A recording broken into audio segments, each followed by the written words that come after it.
கிரைஸ்தலாடி ஒருவன். இன்றைக்கான டாபிக் என்னென்னா, நீங்கள் ரொம்ப நாளாக ஜெபம் பண்ணியும் உங்களுக்கு எந்த ஒரு பதிலுமே ஜெபத்தில் கிடைக்கலையா? ஸோ அதுக்கான ஒரு சொல்யூஷன் தான் இந்த ஸ்டோரி. ஒரு 3 குழந்தைங்க என்ன பண்ணுனாங்கன்னா, மண்ணில் போய் விதைய விதைச்சி டெய்லி அதுக்கு தண்ணி ஊற்றிட்டு இருந்தாங்களாம்.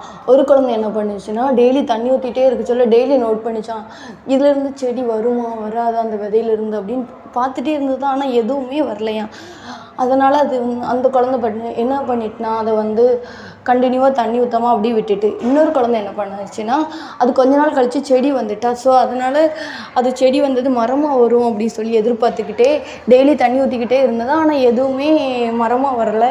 அது ஒரு சின்ன செடி மாதிரியே இருந்ததுனால அதுவுமே அதை பராமரிக்கிறத விட்டுட்டு, 3வது குழந்தை என்ன பண்ணுச்சுன்னா, அது செடியாக கண்டிப்பாக இது மரமாக வருங்கிற நம்பிக்கையில் ரொம்ப நாட்களாக ரொம்ப மாதமாக ரொம்ப வருஷமாக தண்ணி ஊற்றி அதுக்கு வேண்டிய உரத்தை போட்டு அதை ரொம்ப நல்லா பராமரித்தது தான். அது ஒரு நாள் மரமாக நல்ல கனிகளை கொடுத்ததான். அந்த மாதிரி தான் நாம் நம்மளுடைய ஜெபத்துக்கு ஆண்டவர் ஒரு டைம் ஃபிக்ஸ் பண்ணியிருப்பாங்க. அந்த டைம் வரைக்கும் நாம் ஜெபம் பண்ணிட்டு தான் இருக்கணும். ஆண்டவர் சமூகத்தில் அதுக்காக காத்திருக்கணும்.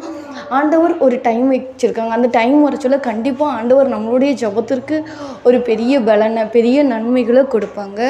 ஸோ நாம் திடமனதாக இருந்து கர்த்தருக்கு காத்திருக்க வேண்டும். Thank you everyone.